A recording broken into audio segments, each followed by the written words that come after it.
If you're a Pilates instructor who teaches group classes, then I'm sure you're familiar with the type of nerves that come with teaching a group class, especially when you first start teaching. There is a lot that goes into teaching just one Pilates class, and in this video, we're going to be going over tips to perfect your group classes.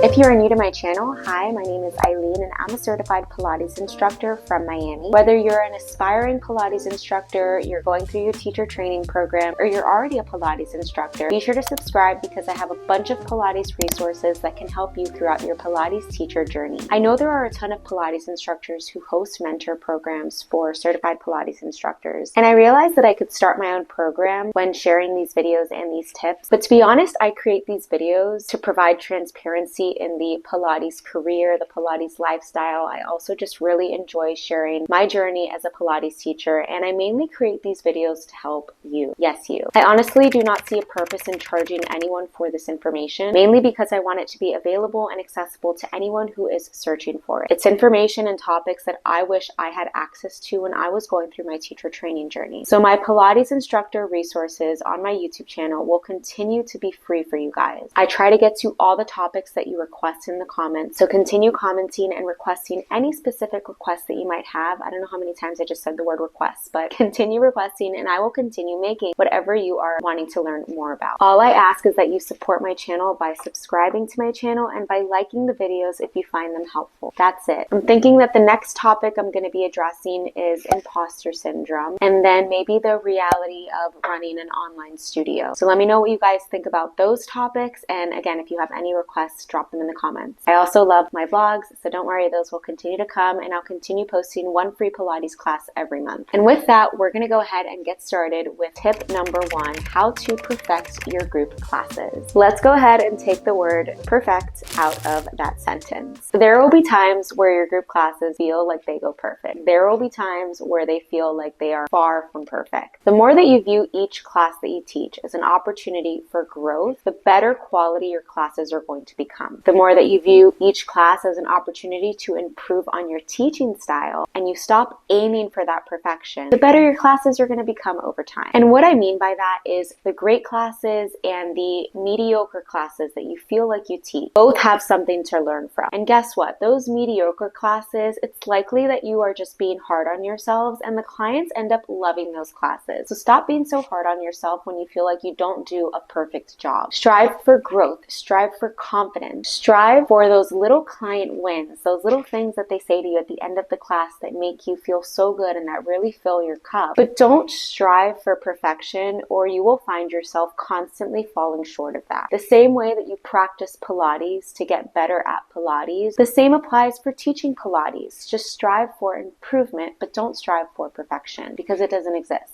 Now that we have that overarching tip covered, let's get into some tips about the group class itself. Number 2, start and end your class the same way every single time. This provides a familiarity that your clients can count on and can get used to. And I don't mean that you have to start every class with footwork and you don't have to end every class with feet and straps. I don't. If you do, then great. That is great for you and your teaching style. What I mean by this is starting with, let's say, some type of breath work or some type of core activation and ending with, let's say, some type of stretch or a meditation. I always start my classes with about 3 to 5 deep breaths. Before we even start to move the body, I have my clients just find presence in their body, on the reformer or on the mat, wherever we're starting, and let go of anything on their mind, anything on their to-do list. We leave it outside of the door. We focus on our breath, and from there, we start to move. I also always end my class with a little mini meditation. Now, I used to actually read a little passage for my meditation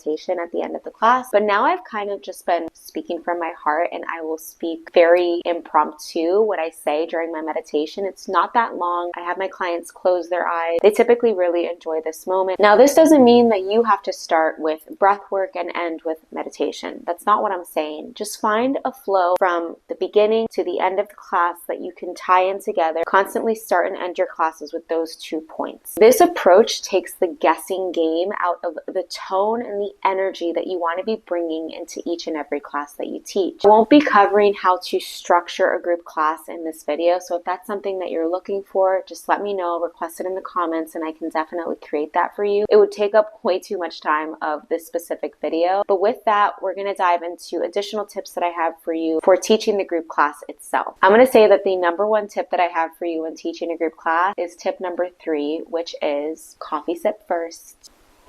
That's good coffee. Avoid using buzzwords. I'm sure you've heard this before. I can't tell you how many times I would go back and rewatch my Pilates videos when I would film classes for my online studio. I wanted to determine what my buzzwords were. Everyone has them, especially in the beginning. So here's how to work around that. If you can have another instructor observe you, or if you can film yourself teaching, whether it's a mat class or a private or a group class, and you watch those videos back, or the instructor takes notes and lets you know what the tendencies that you have are, then you can start to pinpoint where you can improve. Now, don't be so hard on yourself when you realize what those tendencies are, but just use that knowledge to get better. A lot of instructors will use breath work as their buzzwords, as filler words. So this is just something to keep in mind. When you say inhale and when you say exhale, make sure that it has meaning and purpose for the movement. Don't just say inhale and exhale as you're teaching a group class, because if you're actually aware of how many times you start saying inhale and exhale, it won't be physically possible for your clients to be breathing in that manner. So just be more mindful of those filler words when you are cueing. And with that, it takes me directly into tip number 4. Keep your cueing simple. Your teaching style and your cueing style will evolve over time, but in the beginning, just keep it simple, especially when you have new clients in a class. Think action, body part, direction. For example, extend both legs over the foot bar. Over time, you are going to learn how your clients process your cues, and you can start to test out different ways of cueing them. But this comes with time. Until you know your clients and how they process your communication for those exercises, just keep it simple. You can take extend both legs over the foot bar to spiral the legs long, squeeze the inner thighs together, find more length as you reach the legs towards the wall, towards the mirror, whatever direction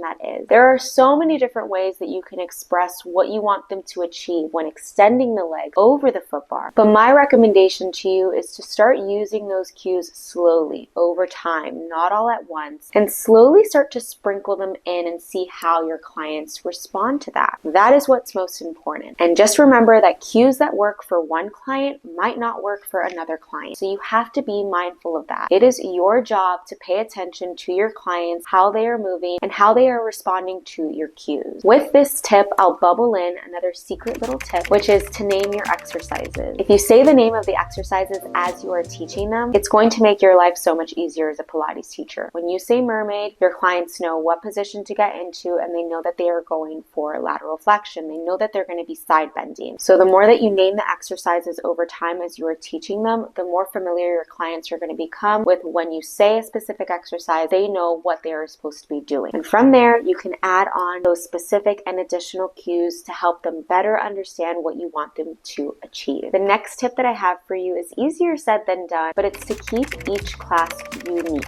You can teach 2 back-to-back classes with the same exact structure, but both can be a different class. They can have a different approach, they can have a different vibe to them. And the way that you can achieve this is by either scaling back on an exercise, progressing up on an exercise, breaking down an exercise into layers. When you're teaching supine arms, for example, there are so many different ways that you can add variations to the bulk of the exercise itself. And you can take that supine arms from group class A and group class B and make them completely different. Maybe you have just one blue for one of the classes and you have a red and a blue for another. Maybe you don't add any flexion as you are pressing the arms down for one class. Maybe in another one, you're adding on some variations with leg works, extending one leg at a time, extending both legs, maybe adding coordination. There are so many different combinations and ways that you can teach one exercise. So it's becoming so familiar with the Pilates exercises that you feel comfortable branching out when you are teaching a specific sequence. The clients that I see every single week always tell me that my classes feel brand new every single time. And I work very hard to achieve that. That does not come lightly. That does not come with me not thinking about it, waking up, showing up, teaching a class, and walking out. But I'm also not reinventing Pilates here, okay? If I'm teaching footwork one week and we start with footwork for that class, for the following week, if I want to start with footwork again, maybe I'm going to do it on the chair. Maybe I'm going to do it on the tower. Or let's say in one class, we'll do bridging on the chair. For the following class, the next week, if I know those same clients are going to be in the class, I'm going to do bridging on the reformer, and maybe I'll add some single leg work. I'm not going to repeat the same class every single week, because not only is that going to get boring for me as a Pilates teacher, but my clients are going to feel like it's too repetitive. And yes, a lot of the exercises, you have the same exercises sprinkling in through each of the classes, but there are ways to make them unique. And it takes me back to how you teach them, how you cue, and how you add on those little variations and modify when needed. There are endless combinations and things that I can say about this particular topic when it comes to keeping your classes unique and fresh. But honestly, what is most important is that you always teach to the body that is in front of you. And that takes me directly into tip number 6. Pay very close attention to detail. When you are teaching, make sure that you are actually paying attention to the clients that are in front of you. Don't teach a group class demonstrating the entire time. I don't demonstrate when I teach. I communicate. My last resort is to show how to perform an exercise. That is my very last resort. If I've exhausted all other options when trying to communicate how the client would be performing the exercise, my very, very last resort is to show them. When your class is moving, make sure you are walking around. Train your eye with what to look for, and more importantly, just pay attention. Always ask for permission to provide tactile feedback, of course. But you'd be very surprised how many instructors are just going through the motion when they are teaching and they are not aware of what's actually happening. Don't be one of those instructors. Be fully present. Your clients are paying for that group class, and it's not cheap. So give them the attention that they deserve when they're going to your classes. They are signing up to take your class, so you want to give them the best possible experience. And that takes me directly into the last tip that I have for you, which is to let your confidence shine. And if your clients are signing up for your group class, that should already be a confidence booster on its own. Do you know how many Pilates studios and Pilates instructors that are out there? If your clients are coming to see you every week for their group classes, that means that they actually enjoy it. Yes, that's right. So really own that and be proud of that. Even if you don't feel confident, even if there are days when you feel like your confidence is non-existent, the way that you present yourself can basically be a fake it till you make it. You might not be confident that day, but if you walk in and you hold a certain presence about yourself, your clients probably believe that you are super confident that day. It's not visible to your clients' eyes how confident you are. So always make your clients feel seen. If you have a new client, always introduce yourselves, always get to know them, ask them if they have any injuries, and just make them feel seen. If you are not confident when you are speaking to your clients, or you are not confident when you are teaching, or maybe you feel like the nerves are starting to bubble up in the middle of the class because you're slurring on your words a little bit, that's okay. Just take a step back, recenter yourself, recenter your breath, and remind yourself that you are the one who invested a lot of your time and your money to become a Pilates instructor. Own that and wear it proudly. I'm going to end this video with a little rapid fire of 5 final thoughts that I think can help you with your group classes. Remind yourself that you set the energy, so be sure to bring a positive one. Make sure that your playlist of choice is always ready to go. Make sure that all of your equipment is set up properly to ensure safety in your group classes. Always provide modifications when needed and emphasize safety first. Continue to emphasize that. And lastly, spread the joy and the love that you have for Pilates with each and every class that you teach. Pilates is a beautiful form of movement, and as a teacher, you hold a lot of power over the impact that you can make on someone's day and in someone's life. Remember that. If you liked this video, I hope that you give it a thumbs up, and don't forget to subscribe to my channel for weekly Pilates and health related videos like this. And I think that's all from me for now. Thank you so much for watching, and I will see you guys next week for another vlog. Bye! My coffee got cold.